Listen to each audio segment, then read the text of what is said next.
Hello, algebra students.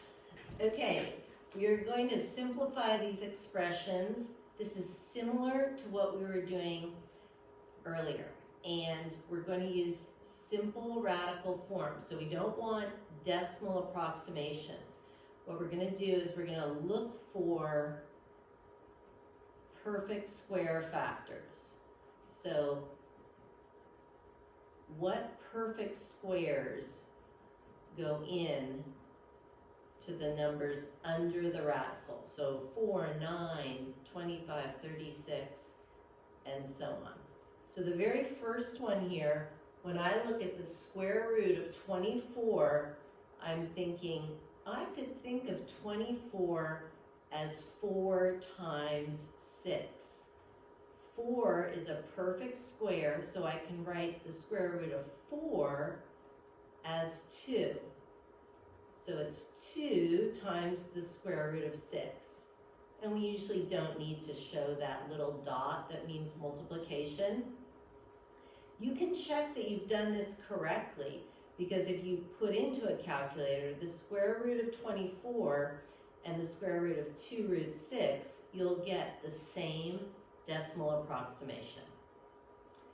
So looking down at these ones, these are getting us ready for quadratic formulas. So if I do this one, 1 plus or minus the square root of 25, this one's a perfect square, so the square root of 25 is 5.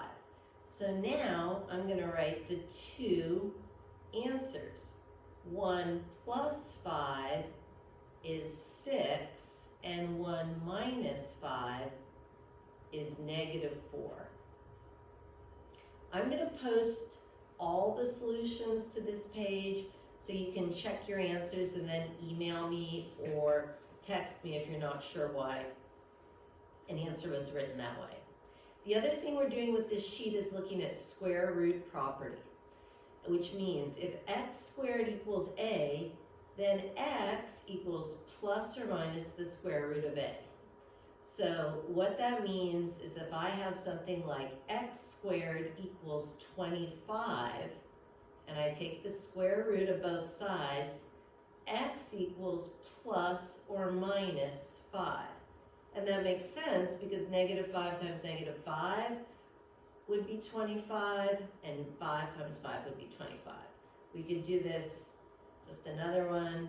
If I had x squared equals 24, then kind of similar to the first one we did here, if I take the square root of both sides, x equals plus or minus the square root of 24. And because we already did this one, we know that when I write the square root of 24 in simple radical form, it'll be 2 root 6, because 24 is 4 times 6, and the 4 is a perfect square. So now we're going to solve the following quadratic equations using the square root property. So if I do just a couple of these, and then I'm going to post the answers. For example, if I do this one, I take the square root of both sides, x equals plus or minus the square root of 27. But I'm not done because I'm looking for perfect square factors.